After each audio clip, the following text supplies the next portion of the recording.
Good morning, Bart. Great to see you from Australia. And thank you for the opportunity to go through and reveal your DNA and epigenetic results. So it'd be great to hear from you what you do over in Oz and a little bit about how we've come to be on this call this morning. Yeah, mate. Thank you for having me. Just to let you know, it's 6:30 p.m. at night here, so we've had the day already. Okay. I know the day's starting just for you. So for those that don't know me, my name is Bart. I'm the head coach here at Jets Australia. And look, mate, I'm really fortunate. My role has me across a number of different departments, mainly to do with everything fitness from a national level for Jets Australia. So I got my hand in sort of social content. We do a podcast every week, which is where I am today. We're in the podcast studio.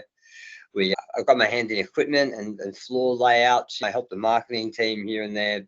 So I'm very grateful for the role that I do have. But I suppose my overarching intent is to get the most amount of members in the best shape of their life in the shortest time possible, done the Jets way. And I'm the manifestation of fitness with that mission in mind. And I think we started talking with each other maybe about a year ago, I suppose, probably even a little bit more than that. Yeah.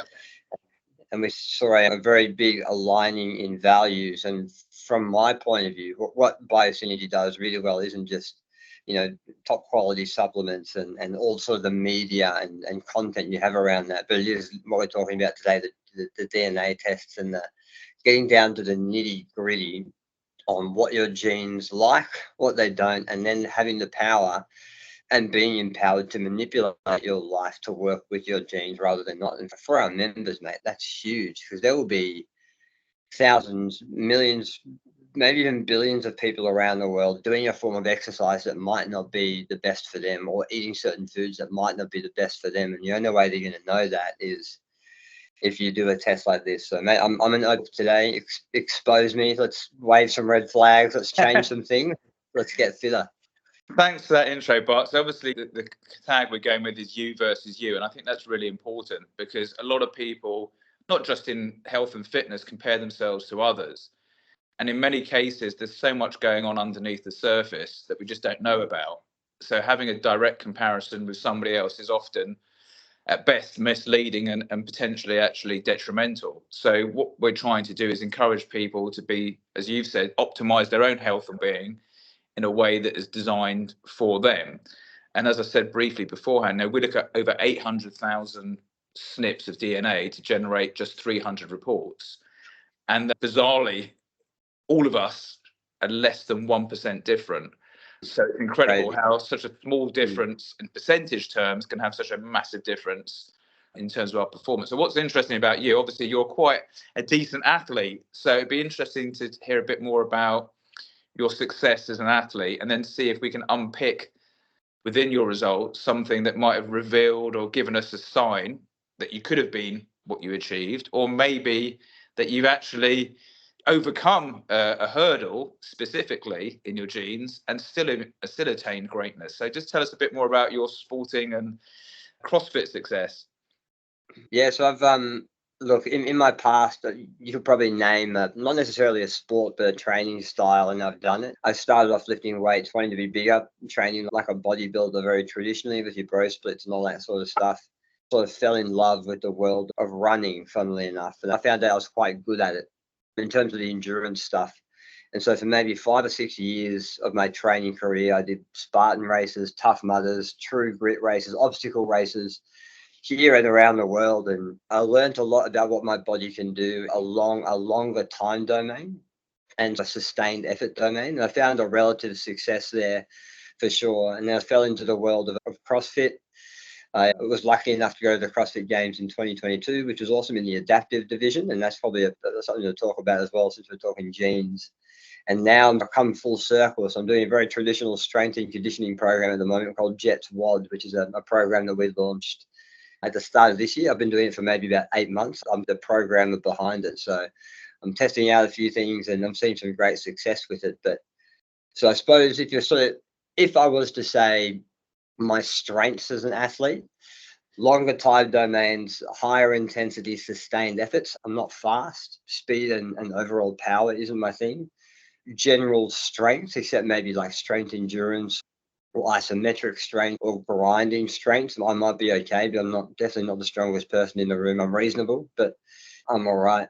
But sort of I suppose one thing to keep in the back of our minds is I have a genetic condition, a nervous system condition that affects my peripheral nervous system. So losing the use of my feet and my legs and my hands, my fine motor skills of my peripheral nervous system.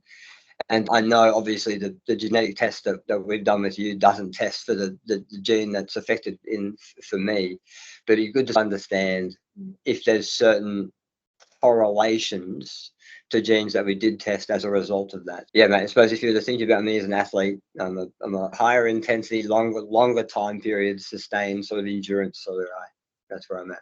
Okay, let's dive in and let's hope that some of what we've discovered mirrors what you said. Obviously, we do two tests. One is DNA, and as I think probably everybody knows, your DNA is fixed from the day you're born to the day you die. But what it does, it gives you a blueprint as to the things that you might have a predisposition for. So it's very important for anybody listening to understand we're looking at predispositions based on a massive cohort of people and then looking at correlations between people that share similar traits to determine an outcome. So ours is also polygenic. So there's a lot of DNA tests out there which are monogenic. So what that means is they'll give you a result based on one individual gene, whereas we look at numerous genes to determine an outcome, and therefore our accuracy will be higher. So once you've done your DNA and you've got your blueprint, for some people, it will be enough. They understand what kind of exercise might work for them, what kind of food they might need, what kind of supplements might be beneficial, what kind of health risks they might have, and they can therefore avoid. But then what we also do is something called epigenetics. For some people, seeing physical change is the priority. And obviously, you'll know, you can see that in the mirror, you can measure it, you can test it with different things, whether it be BMI, BMR, the old tape measure, 1 rep max, etc. So for some people, that will be enough to say, I've taken the DNA test, I've made changes, I can see a physical change. When you get to my age, 50, you might actually want to look just beyond the physical. So we also look at something called epigenetics. So epigenetics looks at how environmental factors are affecting your biological age versus your chronological age. So, for example, that could be where you live, the kind of job you have, the kind of diet you have, the kind of level of activity you have. And there's numerous other factors that all play in this epigenetic age. And we feel for a lot of people, this is the most relevant. And it's also something that can be measured over time. So you can actually plot a graph to show when I first did my test, I was, say, 6 years older than my chronological age. And 2 years on, having implemented the changes, improved my environmental situation, I'm now younger than my years. So I thought it'd be interesting to start with your epigenetics first and then go into the DNA. So assuming you're telling the truth, you're the ripe old age of 32. Actually, since the test, I turned 33. Okay, congratulations. In that case, your biological age has improved because your biological age is in the green and you're 34.8. So that's really good. So what we'll often see with people, it could be anything between variants that I've seen is between probably 10 to 15 years above. So in your case, up to 48 and maybe 5 or 6 years below. So you're in that green zone, whereby the likelihood is a lot of the stuff that you're doing environmentally is having a positive effect on your biological age. But then obviously with your specific genetic condition, that might be playing into something that we're not measuring. So that would be my kind of caveat with you specifically. So there's lots, sorry. So that's interesting, but the goal over time would be ideally to lower that biological age, right? Yes. And then that would mean, and the likelihood is that would have concurrently with physical changes. So the likelihood is if you're improving biologically, physically, the likelihood is you're going to look slightly different as well. Absolutely. So there've been a lot of studies looking at longevity and biological health, and really you've got a tiny room for improvement. So I've looked at some of the things that could help you or an individual. So for example, vitamin D, and we'll come on to that a bit later on, that has a very positive effect on aging. Its response is a key regulator in over 900 genes, which is 1 in 24 of your entire genome. So there's a lot of suggestion that vitamin D helps slow down the death of cells, improves the length of your telomeres, and prevents your chromosomes. So it could be that you're very fortunate, you live in a sunny country most of the time, so you're probably getting quite a lot naturally. But then what people forget, even if you live in a lovely country and you think that you're super fit and doing all the right things, if you actually look at how many hours a day we're actually outside and exposing a reasonable amount of our body to sunlight, actually it's probably very small even in a hot country. And in fact, in very hot countries, it's probably even less than in cold countries. So vitamin D, if you're not taking it, vitamin D3 particularly with magnesium and vitamin K would be a really good consideration. I don't think this one necessarily applies to you, but there are studies that suggest that calorie restrictions, that doesn't mean dieting particularly, but maybe some kind of fasting occasionally can actually help reduce your metabolic stress and free radicals. So again, that's something that might be considered. I used to do that in the past. I tried the 16-8 fasting protocol, but I found the best benefit, I think mentally and a bit woo-woo, but spiritually, I used to do a 24-hour fast, maybe once a month. Yeah. So that's good. And then there's other ways of affecting your metabolic rate, which can be through doing exercises that slow down your metabolism. So by that, things like yoga. Right. Which also will have that will also impact on stress levels and things like that. And all of these things contribute to aging. So the more stressed you are, that's going to have a negative effect on your aging process. So by including things like meditation, even if it's just, I do Tai Chi every day, and actually my biological age is now younger than it was, then you can start seeing differences.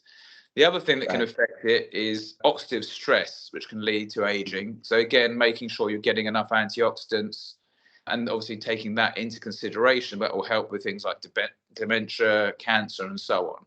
Again, they're not cures, but it's just things that studies have shown help in that kind of role. The other thing Daniel, sorry to interrupt. I suppose it would be a culmination of a number of things that would help. It wouldn't be like, hey, here's the one thing you have to do. It's sort of a, It's got a layer. It's a bit like with your training. If you only did chest, you don't get a big chest. You've got to do a bit of everything in order to have that symmetry. And the same would apply to this. So the other thing, which I know that you've got nailed, is obviously physical activity. We all know that has a positive impact on aging. And particularly, also light exercise and swimming can help activate mTOR levels within the brain, which helps with longevity as well, and also helps reduce the aging process. So again, maybe mixing, if you're already doing a lot of strenuous exercise, maybe look at something which is lower intensity, walking outdoors. Again, they're going to be getting more vitamin D and swimming. So those are just some top line things, but I think overall you're in the right place and you're probably doing all the right things. So we looked at also in the epigenetics, we look at memory, hearing, and eye age. All of these were in the green, and all of these were below your chronological age. So that means great news. There's some little things that, again, for somebody listening who perhaps isn't in that green zone, that they can do. So, for example, with eye age, vitamin A, which is retinol, has been shown to help with eye health, green tea and zinc as well, and then also reducing blue light exposure. So that means technology. So we all spend, I think, too much time in front of the screens. This is damaging to our eyes. I've seen it firsthand. I'm wearing my glasses today. I never wore glasses a few years ago. A, it's part of my aging, and B, because I do spend an inordinate amount of time in front of a computer. So again, trying to reduce that or step away from it as much as possible would be great. The likelihood is, because of the nature of your job, you're spending less time in front of the screen than perhaps contemporaries, and this is having a positive effect on you. It is. I am, however, I'm a convert to the blue blockers. Okay. I've got a pair at home and a pair at work, so I wear them almost religiously. So that's working, it would seem. So the other good thing is your memory's on point. And again, some other things that can help with memory are obviously exercise. It helps get oxygen into the brain, an amino acid called glutamine, and then omega-3s. So again, dietary wise, depending on your diet, so I don't eat fish, so I have omega-3s every single day because I know I'm not getting any from my diet. Similarly, if you are vegan or vegetarian, you might want to source an omega-3 source that is relevant to you, i.e. vegan or vegetarian. If you're not doing that and you're not vegan or vegetarian and you enjoy fish, lots of oily fish. So a lot of the things that we actually know now, which are what they call wives' tales, that we don't, where there's some real science behind some of these things. So the final one that we look at in your epigenetics is your inflammation score. So again, yours was in the healthy range. And really the things that you can do to help with that is to have a balanced diet, exercise regularly, plenty of good quality sleep. In terms of supplementation, things like omega-3, omega-7, vitamin D, and dietary fiber, all of these will help contribute to reducing inflammation markers. And if you want to get that from your food, and which will also help reduce your risk of heart attack, by the way, and stroke, are things like avocados and macadamia nuts. They're really good sources of these omegas. That's your epigenetics, and I think good news so far. Yeah, my goal for you would be, can we get you below your biological age as a result of these insights? So we're now going to go through your DNA. So we break this into different categories, and jump in at any time to stop me. So what's interesting, you said that you're probably not the strongest person in the room, but you can go for a while. So top level, gifted for muscle stamina and anaerobic threshold. Your recovery, power to weight ratio, soft inflammation, tissue inflammation are all good, but your injury risk is higher. But your muscle mass and O2 usage are normal. So going into muscle power, so the data shows that you have a normal outcome for muscle power. So that would put you in the top 21.2% of the population tested. And muscle power and stamina don't impact general health to any extent. They're purely analysed as a means of how important they are in sports and exercise. And performance. So this means that you recruit fast twitch muscles to a good extent, and with smart training, you'll be able to get a good level of power. However, you might find that others with a gifted gene will surpass you with seemingly simpler training. So I think that kind of says what you said earlier about yourself. Yeah, it matches the MO.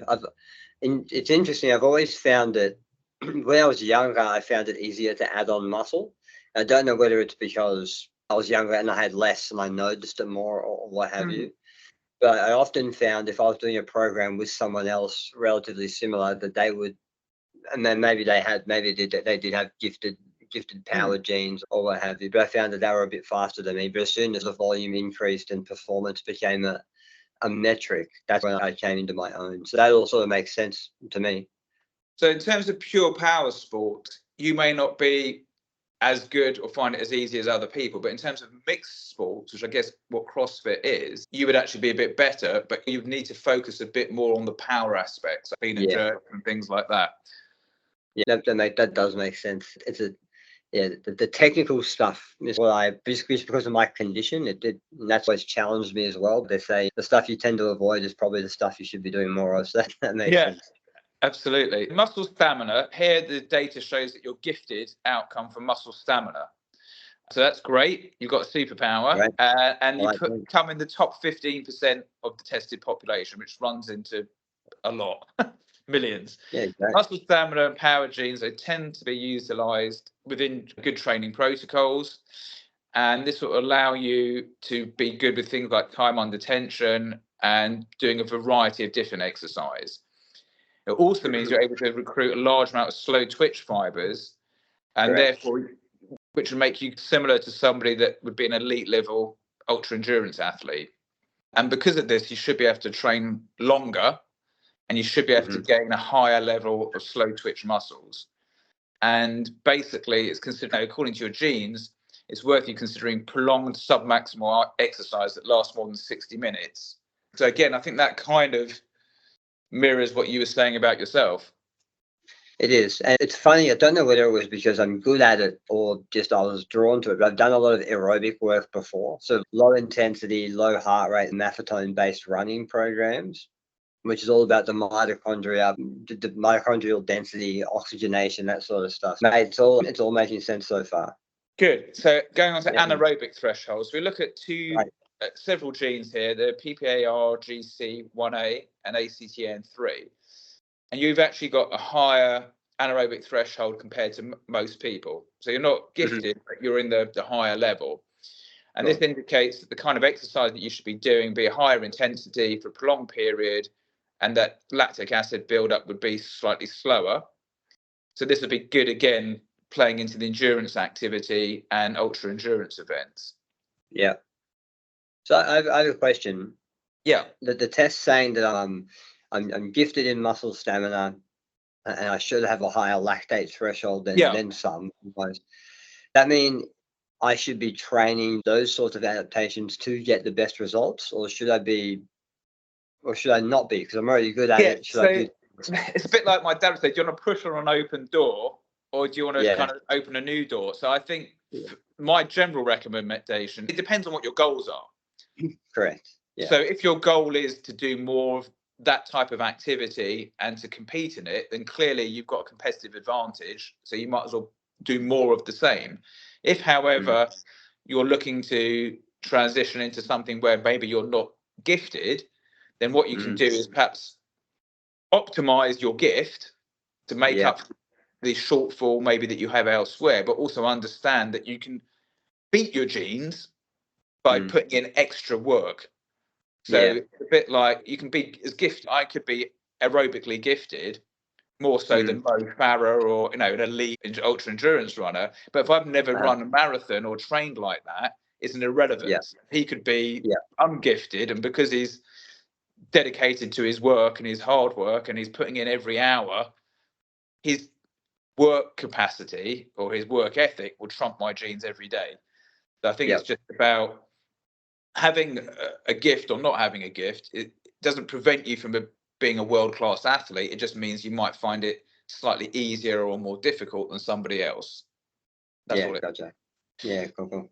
So we also look at recovery. The genes we look at here are the AMPD1, IGF2, INS, IGF2, and NOS3.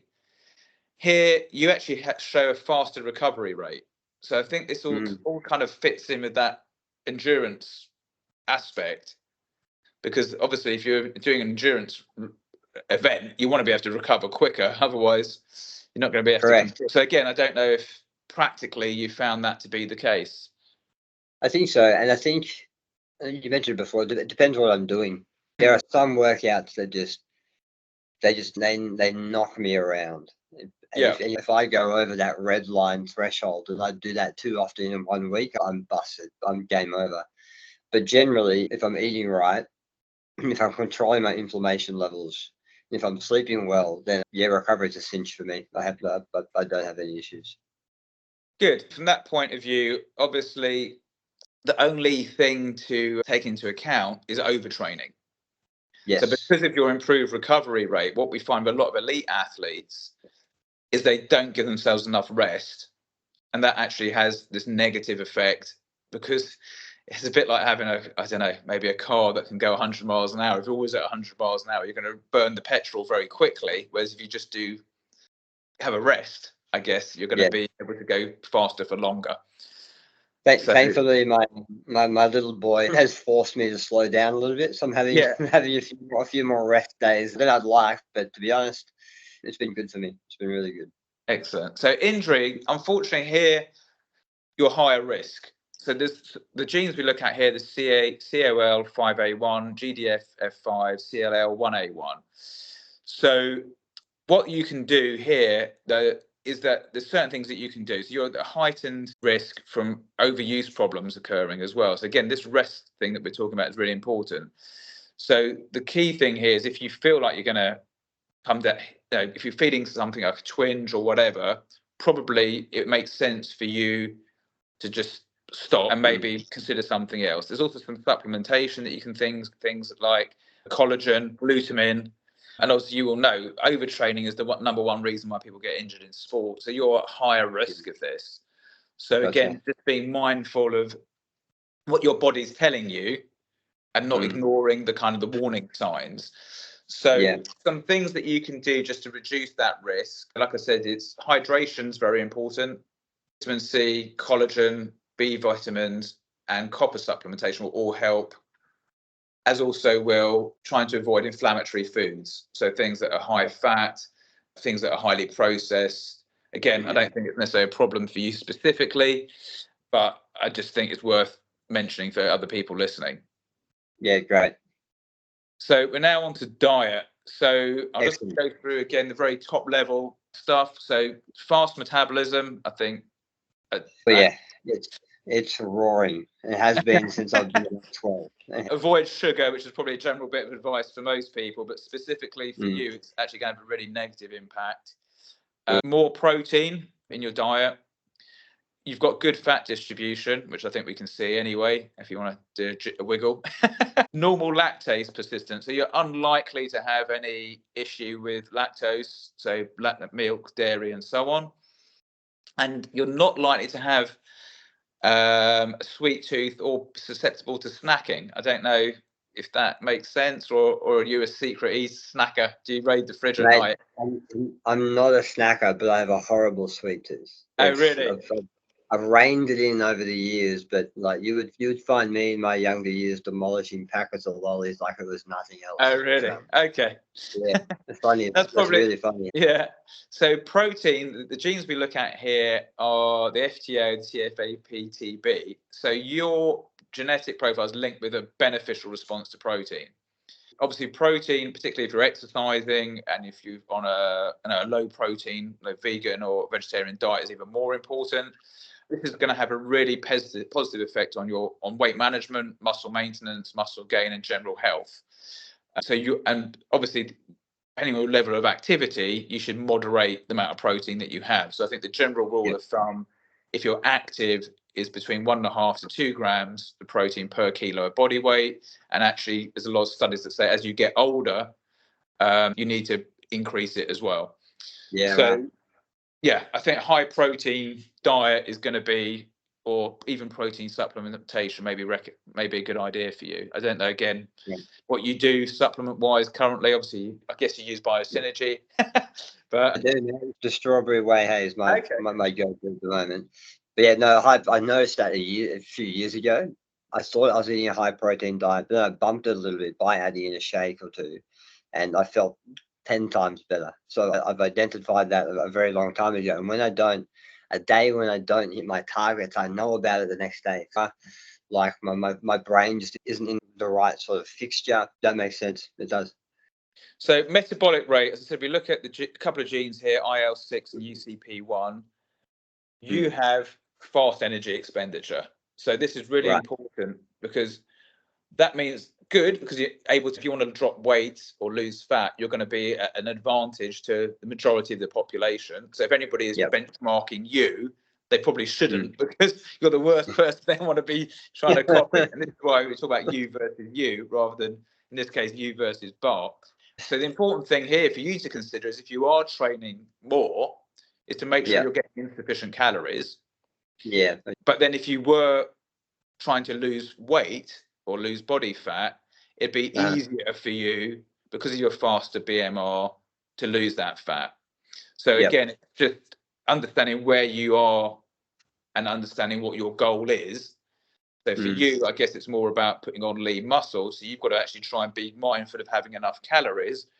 Whereas if you're at the other end of the spectrum, you'd be able to not necessarily reduce as much as somebody else to get a faster outcome. Yeah, no, I'm that annoying guy. Hard for me to keep weight on my body. If I undereat for a week or two, I notice it. But when I do want to lean out, I hate to say it, but it's pretty easy. It's a matter of shape. Okay, no haters here, please. Yeah, I know. Sorry, guys. So the next thing is lactase persistence. We look at a couple of genes here, LCT and MCM6.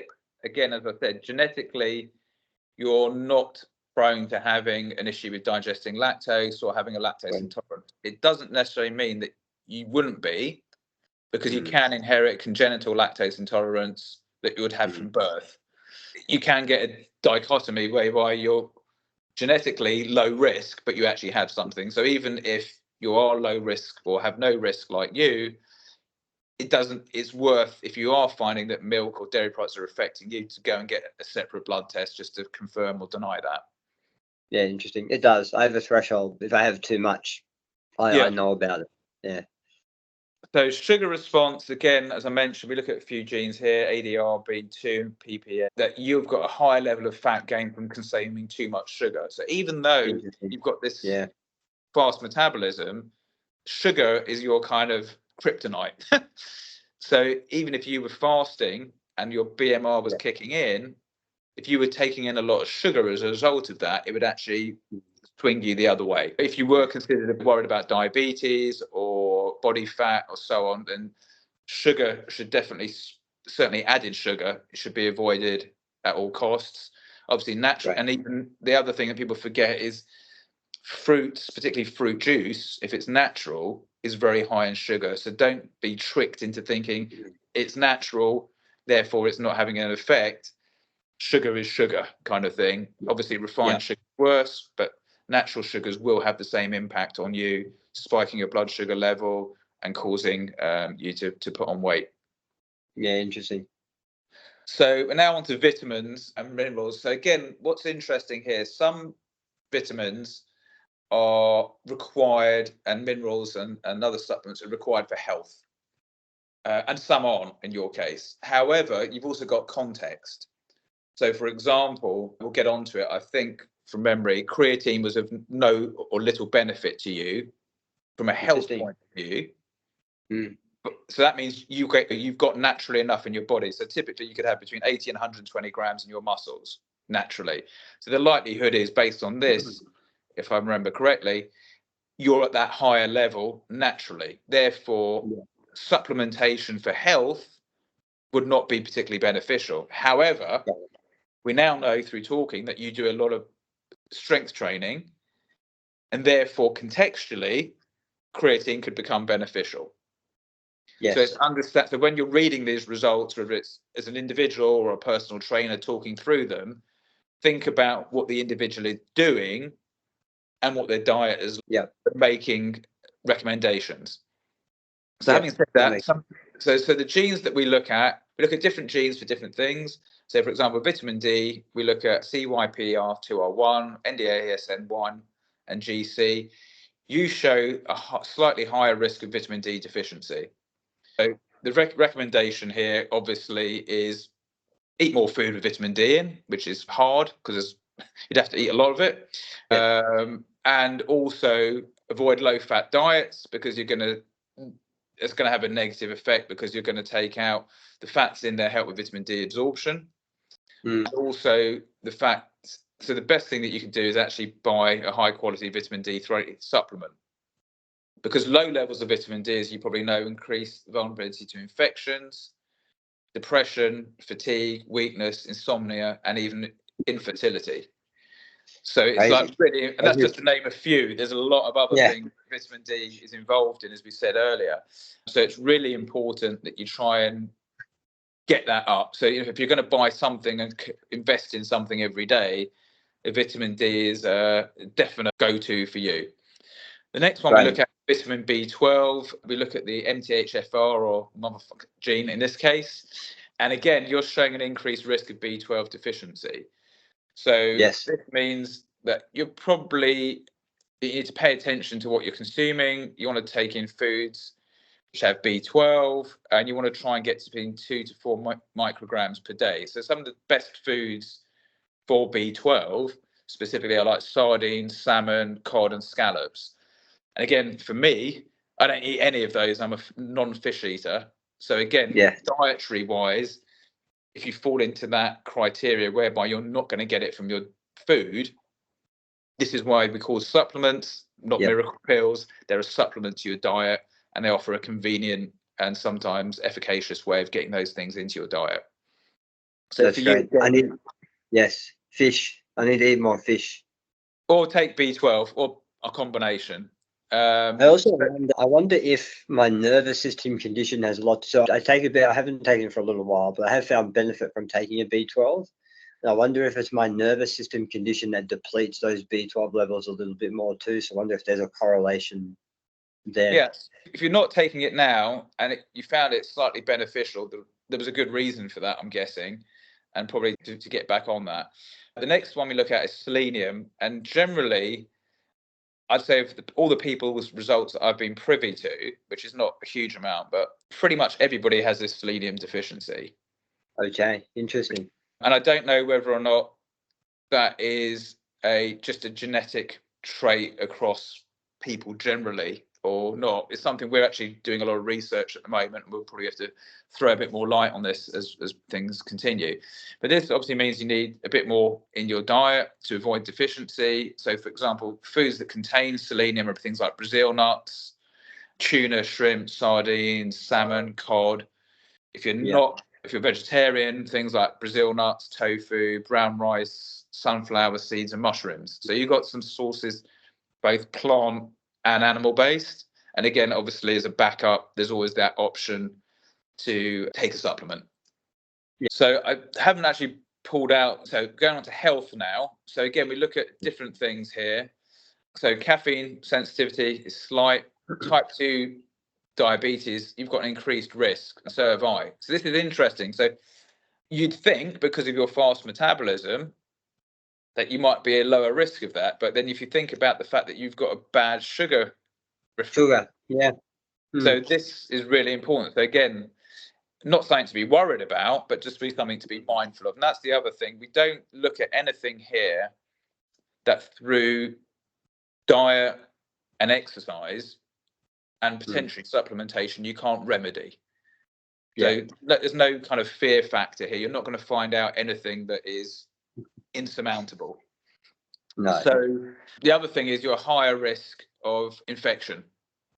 Yep. I get infections all the time. Every cold I get. When I had my surgery on my jaw, for about 2 or 3 years, there was slow growing infections throughout the whole thing. Okay, so unfortunate, but interesting that it's been picked up in your genes. So for type 2 diabetes, we look at a lot of genes. So we look at ADRB2, PLS. I mean, I won't go through them, but basically there's a lot of genes we look at because there's a lot of data on that in terms of peer-reviewed research that we can cross-reference. So you're showing a slightly increased risk of developing type 2 diabetes. So genetics, particularly in type 2 diabetes, it's often called a lifestyle disease. So for that reason, the risk of you getting it because of your genetics is very easily avoided through making the right lifestyle choices. So that obviously means exercise, watching what you eat, not smoking, trying to minimize stress levels, trying to sleep adequately. So all of these things will help reduce that risk, particularly around diet. Yeah. So genetic risk of infection, as I said, we look at 2 genes here, the FU22, GPX1, and as I mentioned, your result is your increased risk of infection. So this means you're more predisposed to getting an infection or such as cold and flu compared to other people. So if there's something going around the office or the gym, if anybody's going to get it, the likelihood is going to be you, unfortunately. Yep. So there's a couple of obvious things you can do here, and that is if there's vaccinations, if you have the flu jab, it's probably worth you being at the front of the queue. Obviously, try and have a healthy, balanced diet. Supplementation might help. So things like vitamin C, vitamin D, and also probiotics as well. But ultimately, you are going to be able to reduce that risk a little bit, but you probably can't avoid it altogether. No, but that can still help it. Yeah, and maybe speed up that recovery process as well. Yeah, okay. So that's the important thing is if you are coming down with something, to bounce back as quickly as possible. So the next thing we look at is stress. So we look at a number of things here. So you've got a slight response. Your ability to deal with stress apparently is not great. And actually, I've got this one as well. Stress leading to a physical response is higher. So, for example, with me, if I get stressed, I get neck, shoulder, lower back pain. And it sometimes takes a little while for that to go. So I don't know if that's something you've experienced or aware of. Not really. I generally get tighter, like my hips and my thoracic in particular. Like my upper back often tightens up because I think I hold a lot of tension across that area. But I think it depends on the sort of stress, like mental stress. When work here is crazy and I don't have a time to be still, that impacts my recovery, impacts everything. But physical stress, not including the mental stress, is fine. But mental stress it affects me. So again, we also look at your ability to deal with stress. So you've got a variant that says that you probably less good at dealing with stress than some people, and that you should try and seek external. You're not good at asking for help either. No. So No, I'm not. this is something that you're probably internalizing quite a lot, and you probably need to talk to somebody, whether it's your wife, a friend, or somebody, just to help decompress you rather than trying to internalize. Again, I don't know if that resonates or not. It does, and like even stress reduction techniques work really well with me, but it's a habit thing. As soon as I stop it, I fall out of the habit of it. But I do internalize. And tell you what else is interesting. I'm finding that there's certain things that we talk about with our genes that are connected to personality traits as well. So like the Myers-Briggs personality traits. We do an Insights 360 test for everyone that works here at Jets, and I'm like 95% green, which is empath. It's all about the other people. Doesn't really like to ask for help for themselves. Internalizes all that sort of stuff. So it's really interesting to see the physiological connection to the personality connection as well. So you're once again hitting the nail on the head, mate. So on the stress and physical symptoms, there's quite a few genes we look at there. Again, the recommendation here would be obviously try and avoid stress if you can, which I know is difficult. Sure. The warning signs could be you're getting more fatigue, your sleep is being disrupted, maybe more sweating, muscle aches and pains. So the thing that can help with that, obviously, is removing yourself from stressful situations, which is sometimes not easy. But then exercise, obviously, that's one of the reasons I go to the gym personally. It's obviously diet. So certain foods will have a negative impact, sugar, fats, etc. And actually, again, vitamin D can help with that too. Excellent. That's good to know. So stress and heart. So we look at quite a few genes here again, COMT, DTMB, P1, CHN, anyway, quite a few, the MTHFR. So the result shows that you've got similar genetic variants to those who have a slight genetic risk, mental health affecting their heart. Interesting. So one of the physical symptoms could an impact on your heart, obviously, but the way to mitigate this again is through diet and exercise. Look at foods that are rich in magnesium and potassium. So again, you and I'm similar to you on this one. It just goes to show you can be super fit, and you often hear, unfortunately, about people who are amazingly fit and healthy, and then they have a heart condition. And I've actually got a former friend who was in his 30s, and he was in the gym. Physically, everything else looked great, but he had this thing. So again, for you, I think it's super important. It doesn't mean you're going to have a heart issue at all, and I don't want to freak you out. It just means that if you're more likely to than somebody that is at the other end of the scale. But the likelihood is, because of your lifestyle, as in exercise and your healthy diet, you're mitigating that risk. So it's just something that maybe help keep you focused when you get to my age, to keep pursuing that healthy lifestyle, which I'm sure you would anyway. 100%, mate. 100%. In fact, it's more important the older you get. So the next thing we look at is sleep. So we've got some top level stuff. I'll go into a bit more detail again. So you probably need longer sleep. Stress will affect your sleep. You've got higher risk of narcolepsy, which you're the first person I've seen with this one. Holy moly. And you're not likely to be a night owl. So you're probably more like a lark. I'm a morning, absolutely. To be honest, like anytime past 3:30, I'm done. So I'm actually taking advantage of you by keeping you up late tonight. Mate, I don't stay up this late very often for many people. So consider yourself lucky. Night owls, we look at several genes here, and just, I think the recommendation here is, particularly with the stress of everyday life, that getting a good night's sleep is super important for your health and well-being. And being sleep deprived will result in a reduction of your human growth hormone levels as well. So there's no point you trying to burn the candle at both ends, and maybe use this as a get out of work free card. In fact, I've done it myself. I've said I'm not a night person, so whenever I'm asked to do stuff on TV at night, I'm like, if it's after 7 o'clock, forget about it. If it's before No 6 chance. o'clock in the morning, I'm not interested either. So I've got a very specific window. It's about 4 hours, but I'm competent. The next thing we look at is sleep duration. And this again shows that you probably need longer sleep, which then I think if you remember earlier, we were talking about your recovery and how important that was. So again, this probably relates into that. It does. And obviously the importance of that, as we all know, particularly if you're doing exercise, is that you need that for recovery and repair. And that's going to be more important to you than maybe somebody else. 100%. I have to be in bed 8 to 9 hours, knowing that I'll probably only get 7 to 8 hours in that time with a light sleep and all that sort of. But there's a significant difference when I don't hit that, and so I'm at a point now where I protect my sleep like anything else, because for me, I can't be the person I want to be talking on a podcast, helping people with their fitness. I can't do that optimally unless I get that sleep. I know I can get away with it for one night, and then by night 2, I'm like just an angry mess. Yeah, I feel your pain. Stress affecting sleep. We look at the number of genes here: COMT, DTMBP1, BDNF. So it shows that you've got a possible genetic link between stress affecting sleep.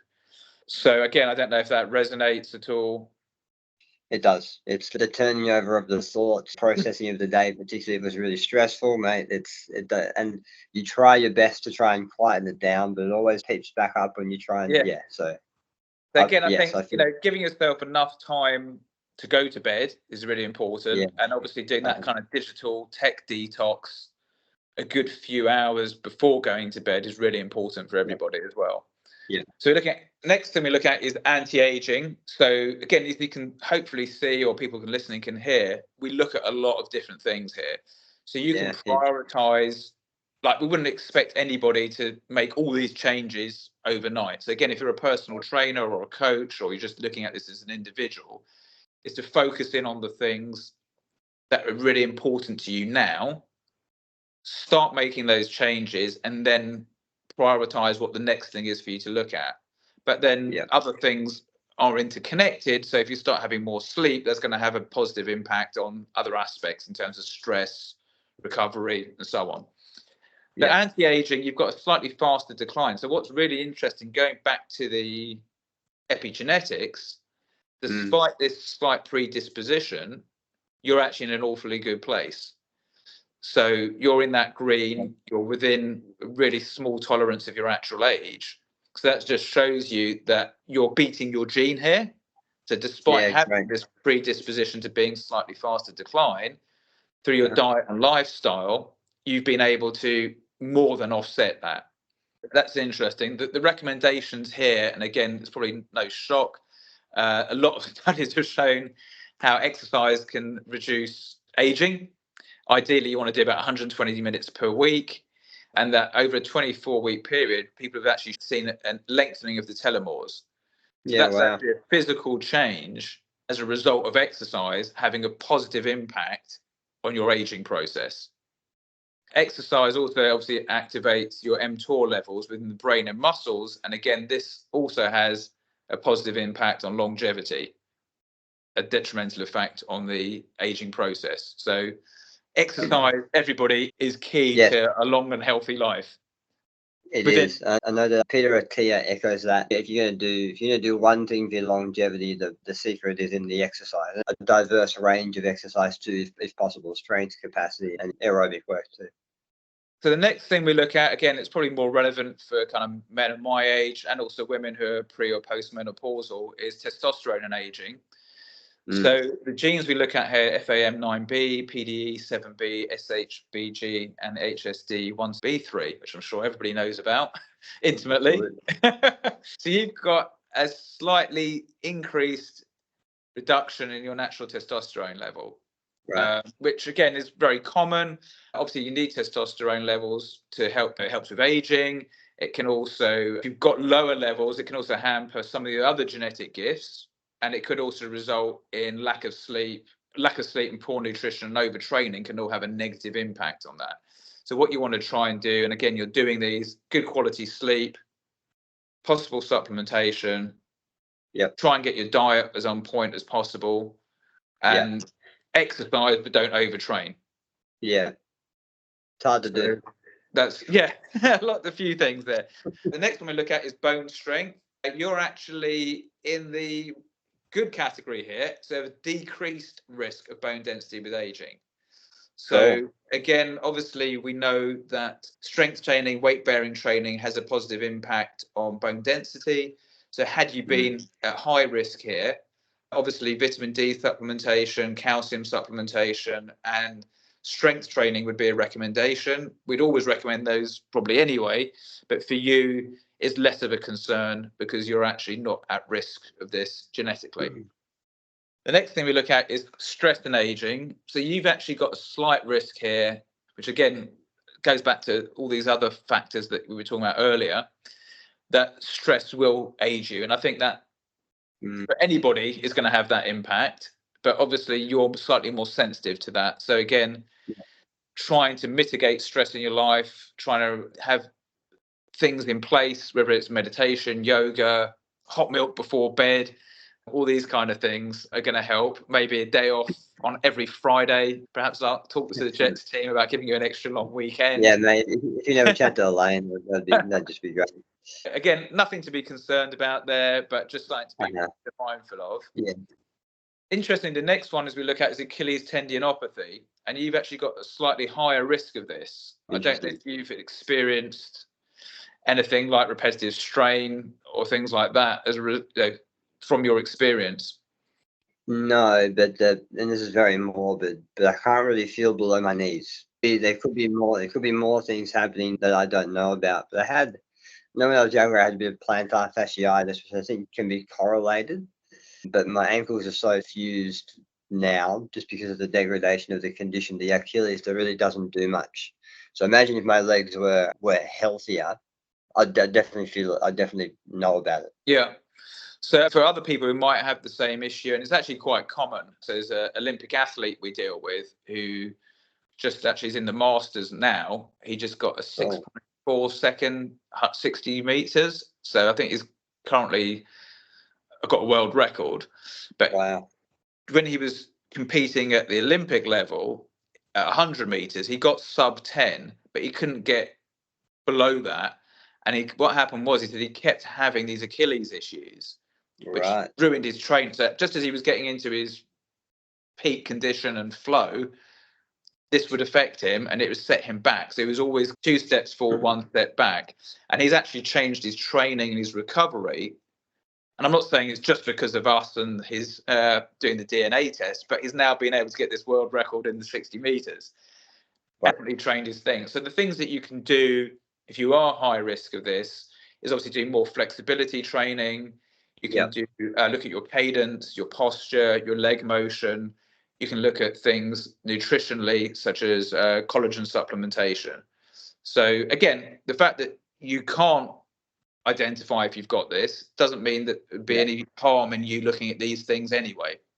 In fact, it'll be beneficial.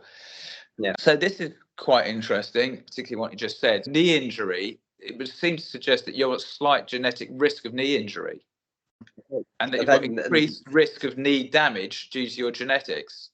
Absolutely. Or all the I don't really use my calves, so all of the impact goes straight to my knees and my hips. And I've had a few rotational meniscus issues before. No ACLs or anything serious, but if there's going to be one part of my body that's going to be hurt, it'll be my knees or my SIJ, my hips. So that makes sense. So there's things here, and again, this is where a PT can really help. Is that there's some recommendations. So, for example, wobble board work, using a BOSU, piston squats, agility exercises, and using functional rehab. So again, this is really important from a PT point of view, how you can then make an intervention for your client in this particular area. So again, we don't just look at physical, we look at mental health aspects as well. So although you're not a night person and I've got you out after your bedtime, I've got the worst attention span genetically. If you ever saw any of my school reports, it always says, if Daniel only paid attention in class. This is not a problem for you, Bart. You've got normal duration. However, you are a potential workaholic. The good news is caffeine can help with your focus. I don't know if you found that. Good at dealing with memory tasks. Good. Not good with night productivity, which probably links back to you not being a night owl. Right. And interestingly, we look at a gene that looks at whether you're a warrior or a warrior. And you, what do you think you are? I'm a warrior. Oh. Yeah, you are. 100%. Yeah. So that's definitely. Yeah, I think I picked that up from my mum's side of the family, where we're very cerebral. We think how we could have done that better, dealt with that better. So I'm prone to anxiety as well. Attack and all the other. So the good thing is you're aware of it anyway.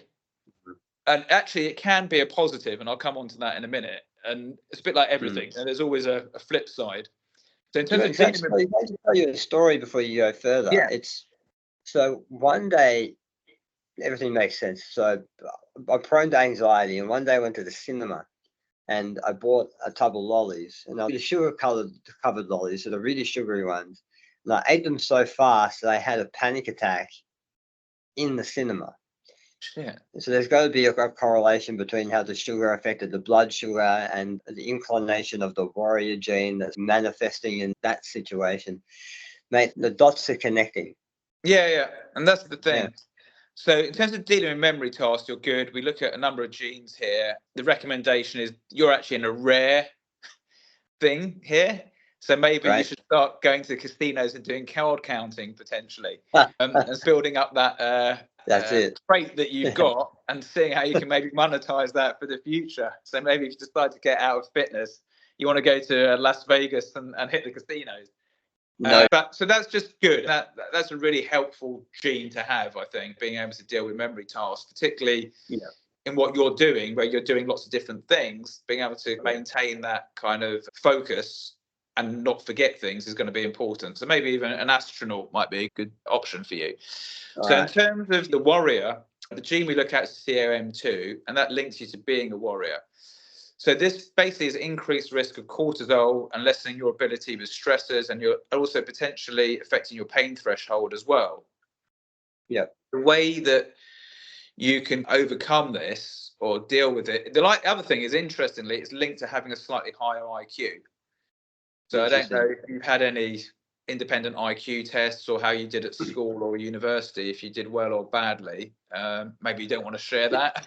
I did relatively well in the tasks I was engaged with. The stuff I didn't engage with, I tolerated and got through. But no IQ tests or anything like that. But academically, okay.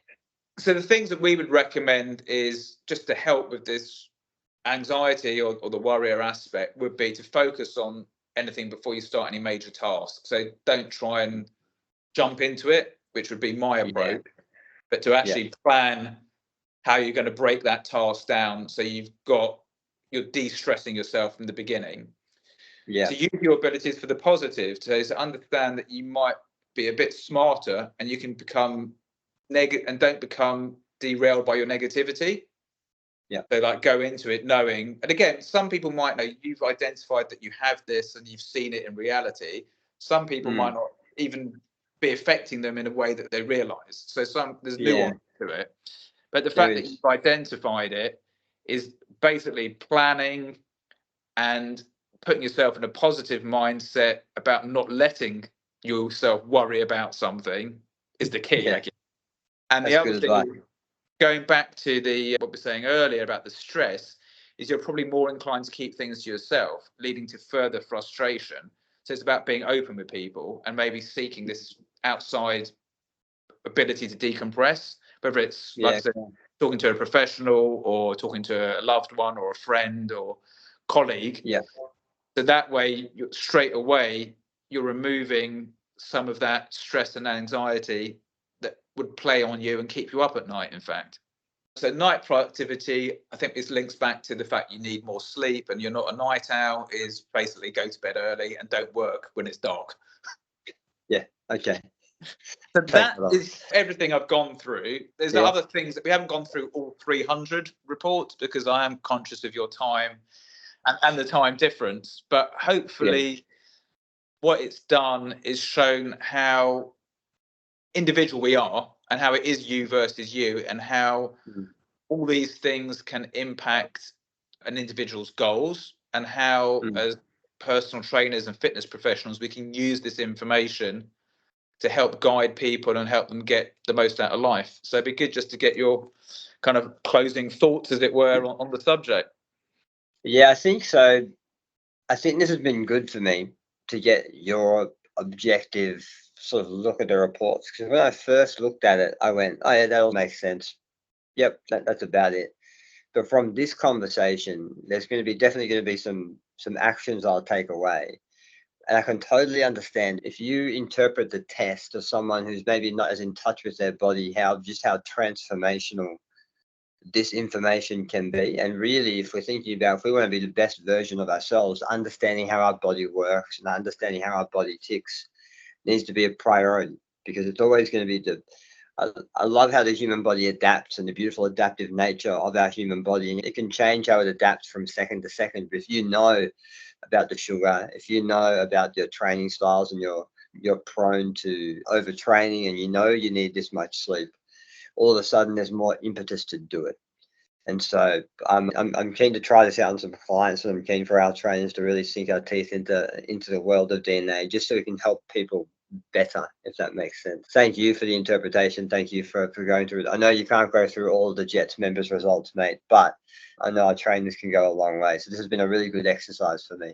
Yeah, good thing, obviously, we've created this CPD course with the IFA. So any PT can qualify as a DNA coach, and they'll have not only the practical experience of being a personal trainer, but also the experience and the understanding of how to interpret these results for their clients. There's a great opportunity for them to learn more and give more value to their client, and also to obviously enrich their own knowledge. And knowledge is power, and also it gives a competitive edge. I think the other thing is, going back, we've spoken mostly about the DNA, but what's interesting is how we can see, despite some of your negative reporting, through your diet, your lifestyle, and your exercise, you've been able to still go into the green on your epigenetics, specifically on your biological aging. So it just shows you how important it is to understand what you can do in real time to optimize your health and well-being. Yes, and I have a question about the epigenetics. So I've done one. When would you recommend doing the next one? I'd say for somebody like yourself, you probably want to allow 3 to 4 months between, because what you want to do is get your result, make the change, and allow the adaptation to happen. If you're an elite athlete, I would definitely say 3 months. If you're like a regular sort of person, maybe 2, 3 times a year. Yeah. Because again, it's about making the adaptation and measuring that. So there's no point trying to measure something before you've even had a chance to have an impact, particularly if it's something around diet or supplementation, where, again, sometimes you'll feel the results quite quickly, but for them to be measurable, you need a bit more time. Yeah. All right, that's good to know. I'm keen to see where my next epigenetic result is, mate. Let's see what we can do with my biological age. That's it. Listen, thank you so much. Have a wonderful evening. Appreciate your time. And thanks to everybody who's listened. Yeah, thanks, guys. Thanks, Daniel. Appreciate it. All right, I've stopped recording now.